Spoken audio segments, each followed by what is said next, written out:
Luis Valderas y Juan Campino te llevan por la increíble evolución humana. Esto es TV Parque Entrevistas, desde los estudios de televisión y podcast del Parque de la Ciencia.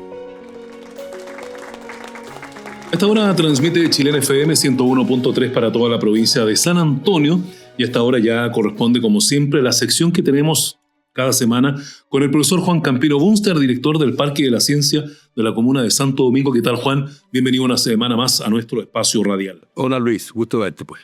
Igual. Bueno, la semana pasada tuvimos una muy interesante charla respecto de lo que fue la primera parte de la Revolución Industrial, desde 1760 hasta 1850, con el efecto importante que tuvo para la humanidad el uso del vapor como elemento de energía, de fuerza y de desarrollo.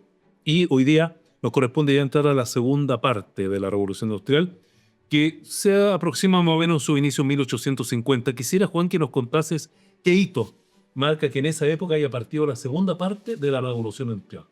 Bueno, en la primera parte de la Revolución Industrial, que duró 80 años, los científicos que mencionamos en aquel momento, partiendo por James Watt, sí, ellos se concentraban en hacer inventos.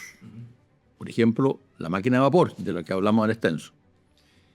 Pero un invento permitía cierto adelanto, pero generalmente en su explotación comercial eran ineficientes. Entonces había que ver cómo hacer, por ejemplo, para que el uso de esta máquina de vapor fuera más eficiente y su costo fuera menor. Yeah. Y en eso estuvo el amigo Watt subiendo su eficiencia. Pero cuando hizo una, dos o tres, él se daba cuenta que el esfuerzo era enorme y el costo de la máquina era muy alto. Cualquier cosa que tú haces como una cosa es cara. Sí, claro. Pero si haces muchas cosas al mismo tiempo y tienes moldes y tienes sistemas, qué sé yo, te va a salir mejor. Entonces, el cambio que hay entre la primera y la segunda revolución industrial es justamente eso, que en la segunda se comenzó a producir cosas en serie. Yeah. En serie. O sea, ya no hacía una ampolleta, había que hacer 10.000 ampolletas porque había que iluminar un pueblo entero. O sea, dejaste como la fase artesanal de esos inventos, sí, a hacer una producción en serie. Sí, y también cambió el tema de la administración de las empresas. Yeah. Aquí ya había más ciencia, había más tecnología, había más máquinas para escribir. Estaba más organizado. Estaba más organizado. No era labor de una persona en solitario con su ayudante, sino que había una organización detrás, ¿no? Exactamente. Entonces, como lo hemos hablado a lo largo de todo este programa, los cambios en la historia se producen en forma lenta. Sí. Hoy día estamos acostumbrados a la inmediatez. ¿Quieres saber en cuánto están las acciones en Wall Street? Me gusta cerca del teléfono y lo tienes inmediato. Que los procesos sean cortos. También. Cortos, claro. Sí, claro. Y la paciencia se va perdiendo. O pierde el interés finalmente por lo que pasa. Por supuesto. Entonces, ese es el gran cambio. Yeah. Donde ya no se trabajaba, cuando dice, un maestro con su ayudante, sí, sino que eran muchos maestros con muchos ayudantes. Yeah. Y al hacerlo así, era ya un grupo de personas. Claro. Por eso que comenzaron a formarse los sindicatos y todas estas cuestiones que dieron lugar al gran desarrollo en este planeta. Sí. Entonces, convengamos en que entre la primera y la segunda, el gran cambio es la organización. Yeah. ¿Cómo nos organizamos, claro, para producir elementos? Sí, ¿no? Sí, pero también tengamos presente que este cambio se produce en 80 años. No es de un día para otro. Sí. 80 años. Ahí entonces va cambiando el mundo. Ya la educación en los colegios es mejor, ya las universidades funcionan mejor, ya los medios de transporte comienzan a funcionar, cosa que hasta ese momento no funcionaban, porque era solamente el barquito este que hablamos en el programa anterior y otras cosas de las que nos referiremos ahora. Claro. Bueno, importante lo que señala, así que obviamente tenemos esta segunda parte de la Revolución Industrial. Nombraste a Fulton Newcomb. Newcomb, sí. Y también a Watts. ¿Qué personajes entran ahora a ser parte importante de esta segunda parte? Bueno, varios y casi contemporáneos. Ya. Es verdad que esto terminó el año 1914, sí, claro, pero ya hay cosas que ocurrieron trascendentes, pero muy trascendentes, y que duran hasta el día de hoy. ¿Ya? Bueno, podemos mencionar al que yo más admiro, por lo menos, y al que dio el segundo puntapié a la pelota acá, ¿ya? Fue Tomás Alva Edison. Correcto. Edison. ¿Por qué lo miras en lo personal tanto? Porque él tuvo la visión de inventar la ampolleta. Esta que tenemos acá, señora, señor, es la ampolleta que inventó el amigo Edison hace 200 años atrás. Sí. Esta ampolleta, que es un poco diferente a las de ahora. Gastaba demasiado combustible, pero iluminaba. Claro. Y junto con iluminar entregaba una cantidad de calor importante, como lo hemos visto en nuestras casas hace unos años nomás, antes que vinieran estas ampolletas que hoy día no calientan, pero uno ponía el dedo en la ampolleta y se quemaba el dedo. Claro. Entonces eso cambió. Pero esto, que fue el inicio, lo hizo este caballero Thomas Edison. Sí. Quiero contarle a los auditores que lo que tiene Juan en su mano es una réplica de la ampolleta de Thomas Alva Edison, que sería en un par de minutos contar cómo la conseguiste. Bueno, a ver, esto lo dejaba para el final del programa, pero digámoslo. Sí. El amigo de Edison, Thomas Edison, era muy amigo de Henry Ford, ¿Ya? el que no inventó el auto, pero sí el que lo desarrolló de forma masiva en Estados El Unidos. Fordismo le dicen. Claro. Sí. Era muy amigo del presidente Hoover, el presidente Hoover en Estados Unidos, el que construyó la primera represa en Estados Unidos en el Cañón del Colorado. Ya. Y fue la primera represa de concreto que se hizo, entiendo, en el mundo. Esta la hizo el presidente Hoover. Y era íntimo amigo también de un señor Burroughs, que inventó los computadores. Ah, mira. Claro. Entonces, estos cuatro caballeros que eran muy, por decir, notables en Estados Unidos, ellos en los veranos se iban a un lugar que se llama Naples, en Estados Unidos. Y ahí cada uno tenía su casa, pero para llegar a Naples había que entrar casi en bote anfibio, porque era un pantano eso. Y ellos se instalaban ahí un tiempo, y Hoover era presidente de Estados Unidos, así que los desplazamientos eran lentos, pero se podía. Y ellos fueron, con la ayuda del presidente de ese entonces, desarrollando todo esto. Ya. Este señor Edison, al inventar la ampolleta, se creó una necesidad en el mundo gigantesca de iluminar. Hasta ese momento se iluminaban las calles con gas o con petróleo. Claro. Prendían una mecha ahí, qué sé yo, que duraba la noche entera. Y existían los nocheros. O los serenos. Los serenos, que iban preocupándose. Poste ahí prendiendo los mesas. Los serenos, exactamente, sí. Los serenos. Entonces, esto cambia con el invento de la ampolleta. Ya. Imaginémonos nosotros en nuestras casas, cómo nos estamos iluminando, con gas, con vela, con Claro. eso. Y de repente alguien pone una ampolleta y que no se apagó nunca más. Claro. Entonces, junto con la ampolleta, que era eléctrica, tenía que haber un sistema eléctrico que llegara a las casas. Y eso es lo que da inicio a la electrificación de las ciudades. Es la ampolleta. Todos querían tener ampolleta.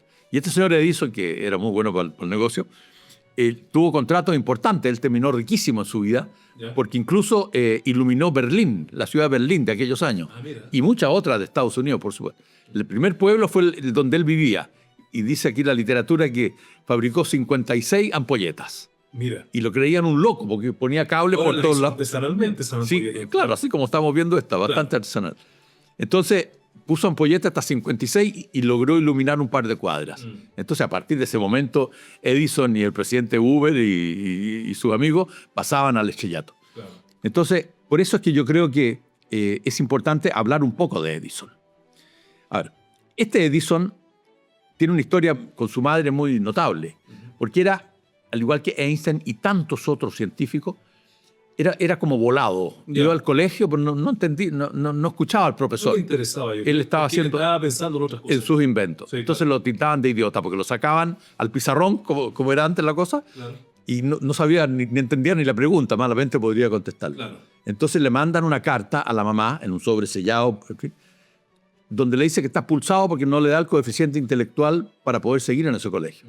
Y la mamá lee la carta, y esto es veraz, lee la carta y el niño le dice, mamá, ¿qué te mandan decir? Entonces ella envuelve la carta, la guarda y le dice que no podrás continuar en el colegio, le dice, hijo, porque eres brillante, eres demasiado inteligente y el colegio te queda chico. Así que mejor que te eduque yo en la casa y así aprovechas mejor tu tiempo y te dedicas a tu invento. Bueno, y ella lo educó finalmente. Ella lo educó, claro. Y cuando muere la madre de Edison, él se va a ver sus cosas, las maletas, la ropa que tendría que darle destino, ¿no? Y encuentra esta carta. Encontró la carta. Encontró la carta. Ya. Entonces, eso es como emocionante. Y la mujer inteligente logró sobreponerse al impacto que echan a un niño del colegio por tonto. Claro. La verdad que cualquier padre o madre lo debe emocionar, ¿verdad? Claro, exactamente. Entonces, él se dedica a inventar. Ya. Incluso puso una fábrica de inventos. Fábrica de inventos. Y trabajaba con Tesla. Ah, mira. Con Tesla. Ahí se conocieron con Tesla. Ahí con Tesla, claro. Tesla tenía su idea, él tenía otra. Sí. Tesla quería ganar más plata, él le pagaba menos. Y finalmente duró poco la No unión. mucho de esa sociedad. No duró mucho la sociedad, claro. Entonces, él patentó, fíjate, dicen 1093 inventos. Edison. Edison. Yeah. Y su grupito de gente. Pero también era vivaracho este Edison. Ya. Porque había gente que inventaba cosas Ya. y él las pescaba y antes que las patentaran, él le hacía un par de modificaciones muy menores Patentaba ahí. y la patentaba como él. Entonces era definido como realmente un hombre notable que tenía, por decir algo así, una mente superior, tanto en lo empresarial, Ya. porque tuvo varias empresas, y también en la habilidad para inventar cuestiones. Claro. Él estuvo metido en varias cosas. Por ejemplo, otra anécdota de este muchacho es que él iba a una estación de ferrocarril Ya. a vender el diario. Ya. Y después, el tren este iba de la ciudad donde él vivía hasta otra que, en fin, ya me acordaré por ahí, que no estaba tan lejos. Y el tren tenía que esperar 6 horas para regresar a la ciudad Glasgow. Ya. Glasgow. Y el tren tenía que esperar 6 horas para regresar al pueblo donde este niño vivía. Ya. Y en esas 6 horas él se iba a la biblioteca que había en Glasgow y leía y leía y leía. Además que se ganaba sus pesitos vendiendo el diario Bien. y vendiendo fruta porque aumentó el negocio, parece, con el tiempo. Entonces, Son las cosas curiosas de Edison. ¿eh? el Edison, claro. Y un día este Edison estaba curioso por el señor que transmitía en Morse. Ya. Transmitía en Morse. Y lo miraba de la ventana y miraba. Y de repente ve que hay un niño que se cae a la línea del tren y venía el tren. Ya. Y este Edison, siendo un niño de 15 años, dicen, va y se rescata al chico de la línea del tren y lo salva. Ya. Y resulta que era el hijo del señor que transmitía en Morse. Ah, mira. Y este señor que transmitía en Morse le enseña Morse a él y que lo pescó inmediatamente. Entonces después andaban buscando de otras estaciones a este Edison Ya. para que emplearlo y, en fin. Porque la manera que tenían los trenes de llegar de un lugar a otro era a través de estaciones de Morse que habían en el camino. Claro. Y se bajaba el maquinista o lo ayudante, no sé, y le decía, mire, estamos a 1 hora de llegar. Entregaban su posición, ¿no es cierto? Su posición, exacto. Y así es como se manejaban. Mira. Esa fue la primera manera de comunicarse en aquella época a distancia Y de ordenar el tráfico ferroviario. y de ordenar el tráfico. Entonces, este caballero tiene mucho que ver con la electrificación Ya. de las ciudades, tiene mucho que ver con la iluminación de las ciudades y tiene mucho que ver con la buena fama que él quería hacerse. Ya. Que era un hombre solitario, un hombre honesto, un hombre trabajador, un hombre ayudador. Ya. Pero detrás de eso había el tema monetario. Claro. Que él con esto que hacía, recaudaba dinero, por supuesto, y lo destinaba a aumentar su prestigio, por supuesto, a través de sus nuevos inventos. Claro.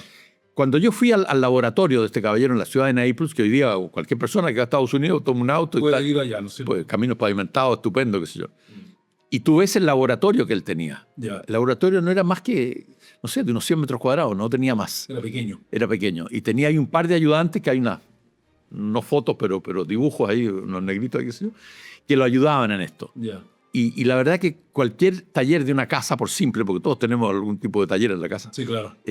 son hoy día más modernos de lo que este caballero tenía. Mira. Entonces uno dice, ¿cómo puede alguien tener un cerebro tan privilegiado con estas herramientas aquí que yo estoy viendo, que no son mucho más que alicates y atornilladores, haber hecho lo que él hizo?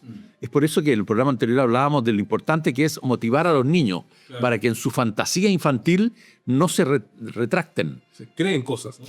Claro, y si les va mal no importa, pero ya hicieron el esfuerzo y se dan cuenta de por qué fracasaron. Sí. Yo de niño quería inventar un vehículo que no gastara combustible. Ya. Que era mi obsesión, esto del vehículo que no gastara combustible. Inventé un motor, que por supuesto no funcionó, Ya. porque le faltaba lo fundamental, que era un electroimán. Ya. Pero la vida me enseñó de que sí, efectivamente que se necesitaba un electroimán para el motorcito que en mi cabecita había, Ya. que era con níquel, con cobalto, con este tipo de cosas. Entonces, cuando uno habla de estos caballeros, tiene que pensar que nacieron de un hogar normal, porque ningún sabio que yo sepa era hijo de un sabio. Ya. Simplemente son como mentes desviadas para la época y que se van por el mundo de la fantasía. Y este mundo de la fantasía le van encontrando una lógica. Ya. Y esa lógica probablemente ayudada por los papás, que es lo que hacemos aquí en el parque, por los Sí, demás. claro. Ayudada por los profesores, por quien sea, llega a destino. Todos estos niños que compiten hoy día en robótica, porque estamos en las grandes ligas ya, ellos vienen de su casa donde nadie sabe nada de robótica. Claro. Pero el niño, por esas cosas de la vida, habrá leído algo, algún tío, alguien lo habrá influenciado, y hoy día son fanáticos de esto de la robótica. ¿cómo le va a cortar las alas a uno a ese niño? Claro. El papá, ¿cómo le va a decir, mira, niño, si esto no vale la pena, no te dedicas? No. Han tenido el carácter los chicos probablemente para imponérselo a los papás, y los papás verán en forma admirable cómo sus hijos se desarrollan en un campo que en la época de los padres no existía. Claro. Eso es lo que hoy día hacemos acá en el parque. Sí, bueno, pero ya hemos hablado harto de Edison. Otros personajes que fueron importantes en la segunda parte de la Revolución Industrial. Claro, bueno, el teléfono de Bell, por ejemplo. Graham Bell. Graham Bell, sí. Claro, el teléfono, imaginémonos también cómo era la comunicación en ese tiempo. Bueno, el teléfono no existía nada. Nada, existía el Morse, que lo entendían 4 o 5 personas, Claro. y que estaban en sus trabajos, pero tú no te podías comunicar con Morse con tu polola, con tu vecino a 10 cuadras de distancia, porque había que entender Morse y había que tener un cable que llegara allá. Tener la conexión y el aparato para emitir los códigos Morse. Exactamente. Pero sin embargo, cuando llega el teléfono ya la cosa es distinta. Ya, claro, porque ahí era por la voz. Era por la voz, claro. La voz, como que porque no puede una voz irse por un cable. No, Tiene que tener un decodificador. hay que transformarla en electricidad o en algo así. ¿Sí? Exacto, un decodificador a la entrada y a la salida. Y eso es lo que te permite la voz. Claro. Pero encontrar a alguien que hiciera ese decodificador o que se le ocurriera que se podía hacer, Claro. era. Entonces, diría yo también, uno de los grandes adelantos fue el del amigo Bell. Ya hablaremos de él más en detalle.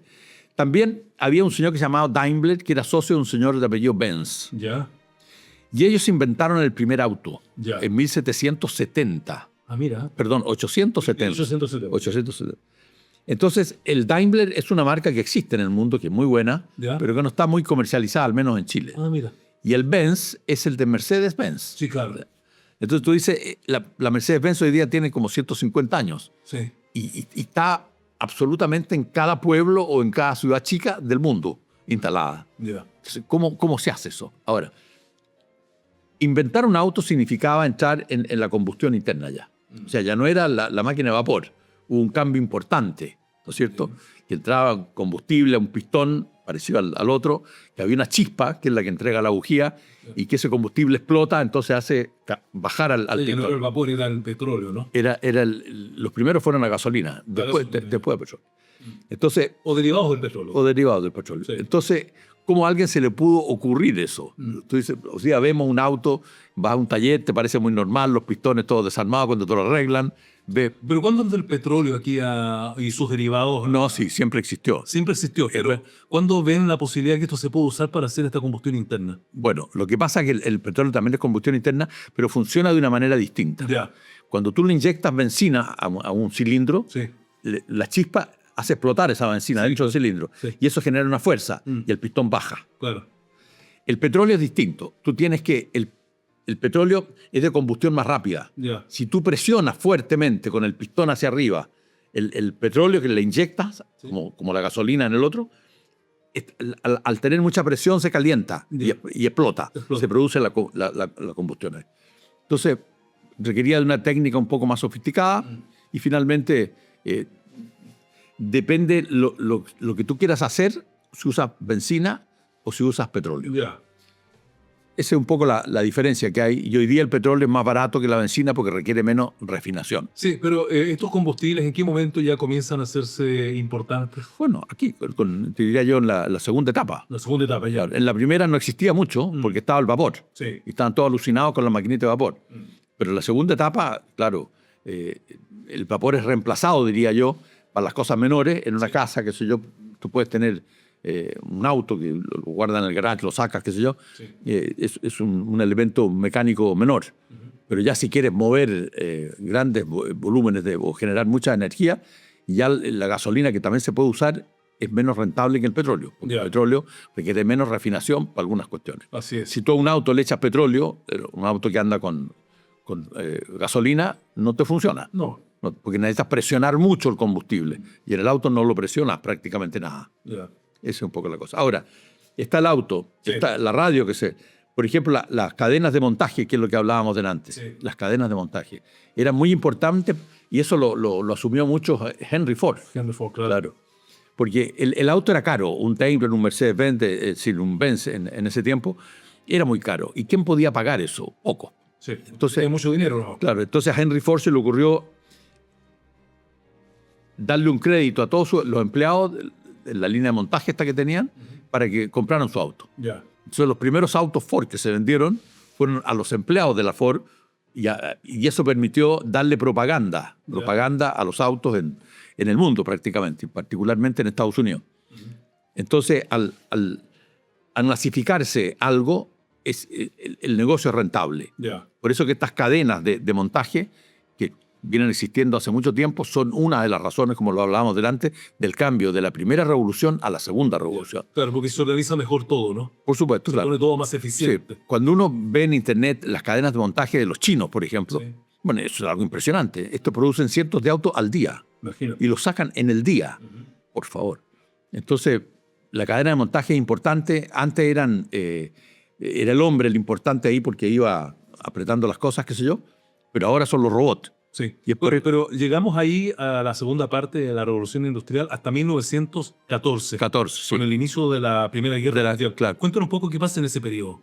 Bueno, antes de terminar, terminar con esto, por ejemplo, el cine comienza también en esta segunda parte con los hermanos Lumière, no sé si lo... Lumière, sí, por Lumière, exactamente. Con su película del tren.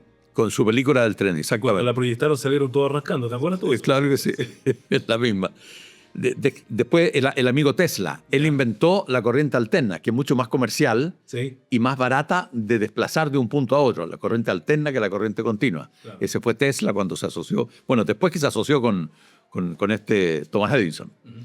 Por ejemplo, hay otro famoso que eran los Zeppelin. ¿Te acuerdas de los dirigibles? Que eran con hidrógeno, claro. Flotaban con hidrógeno. Sí. Bueno, y ahí se produjo una tragedia. Una tragedia arriba en Nueva York, nada menos. Hindenburg, ¿no? Hindenburg, exactamente. Sí. Entonces, había un señor de apellido Zeppelin que inventó el dirigible, pero eso te permitía desplazarte rápidamente entre un punto y el otro. Claro.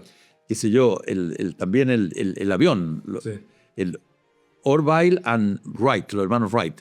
Ellos se encargaron de hacer un avión con un motor, porque antes existían unos planeadores que iban de un lado a otro, pero ya con motor, que motor, claro, y se caían con motor y todo, ¿no? Pero eso fue evolucionando. Otro de los grandes inventos de los que hablaremos, y por supuesto que la administración ya más científica de las empresas al final de la guerra, antes de la guerra. Ahora, ¿qué pasó en 1914? El hombre venía embalado inventando cosas. Claro. Pero en la guerra del 14, los gobiernos le dicen a sus famosos científicos y a las fábricas de lo que fuera que tienen que dedicar todo su esfuerzo a crear armamento. Entonces, señor Thomas Edison, ya con su ampolleta, bueno, Edison ya está al final de su vida, pero murió después, claro, tuvo que dedicar todo su esfuerzo a hacer cosas para la guerra. Y así todos los demás. Entonces ahí se produce un stop, digamos. El desarrollo como lo veníamos obteniendo para la mejor vida de la gente ya se detiene. Y todas las industrias de tipo mecánico tienen que dedicarse a esto de la guerra. Claro. Pero también es importante la pregunta tuya, porque unos años después viene la Segunda Guerra Mundial. Claro. Y el sobrante, lo que queda después de la Segunda Guerra Mundial, es lo que nos ha traído la tecnología hasta nuestros días. Sí, porque creo que se progresó en varios campos de la Segunda Guerra Mundial que lo usamos ahora actualmente hasta el día de hoy, ¿no? Por supuesto, claro. Los aviones de reacción, por ejemplo, que ya los había. Entonces, es interesante ver cómo es el proceso desde el fin de la guerra industrial hasta el fin de la Segunda Guerra Mundial, donde las grandes potencias heredan a los sabios que habían, a los científicos, los hacen propios como Einstein y otros más, qué sé yo, y trabajan ya para los países en cómo mejorar la vida de la gente. Lo vamos a ver la próxima semana en detalle, Juan, pero además quiero proponerte otro tema relacionado con lo mismo. ¿Cómo impactó la revolución industrial a nuestro país? Te lo dejo ahí como tema para la próxima semana. Muy bien, pues muchas gracias, Luis. Pues hemos conversado con Juan Campino una semana más acá en Chilena FM, como siempre con nuestras distintas charlas y programas que tenemos con él, que retomaremos, quiero decir, la semana próxima. Ya seguimos con más de nuestra programación.